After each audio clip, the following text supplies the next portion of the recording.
9:23. We are in the middle of cold and flu season. For years, it's been thought that cold and flu viruses are rife during the winter because chillier temperatures drive everyone indoors. Everyone's breathing the same air. But new research finds there may be a biological reason that we are significantly increased risk of getting sick when the temperatures drop. Joining us this morning to explain is Dr. Reena Mehta from Uptown Allergy and Asthma. Dr. Mehta, good morning. Happy New Year to you. Happy New Year to you as well. So, as we said in the introduction, everyone always thought we're all inside during the winter months for the holidays and what have you. It's too cold to be out, so we're on top of each other and breathing the same air, and that's how we're getting sick. But this research suggests otherwise. Well, so this is one of the first studies that have actually given us a biologic mechanism of why people get sick more in the winter. So we all know, as you said, it gets colder and we're all sniffling and sneezing and coughing, and it's like, why? And so this study was considered a scientific breakthrough published last week in the Journal of Allergy and Clinical Immunology. And what they found was that when you reduce temperatures, your immune system, in order to fight those infections, is reduced.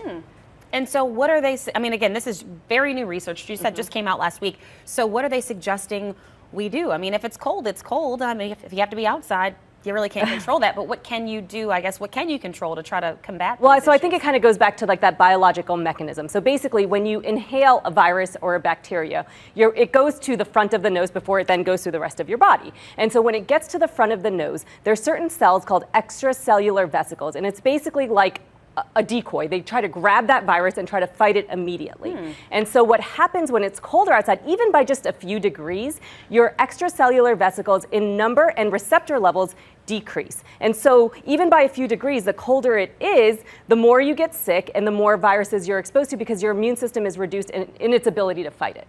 So these scientists have suggested, you mentioned maybe developing some sort of nasal spray that regulates the temperature for those cells to be able to keep doing their jobs even if it gets colder? Exactly. Well, so this is all very, very new research. Lots more studies need to be done. But basically, they gave a few thoughts of what you can do. So the first concept is, well, masking. Obviously, when you wear a mask, then you're not inhaling the bacteria and virus, but also it increases the temperature in your nose. It's like a sweater for your nose. And so if you can warm up the nose inside, maybe you don't get sick as much.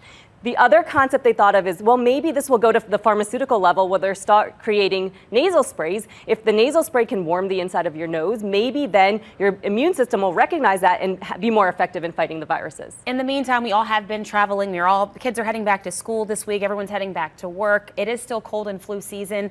I mean, we're in January. Is it too late to get your flu shot if you haven't gotten one yet? Absolutely not. We are still in that peak of the flu season. RSV is still rampant. COVID is still out there. And so as much as you can do to vaccinate yourself against some of the viruses that you can, considering wearing a mask, especially if you're in close quarters, because once you get sick, you can easily pass it on to other people. Warm up that inside of the nose with that mask or however you can do it. And, try to play it safe. If you do get a virus, try to stay home. All right. Well, Dr. Mehta, we appreciate your time this morning. And again, Happy New Year to you. So good to see you in person. Thank you so much for having me. All right. Time's now 9:20.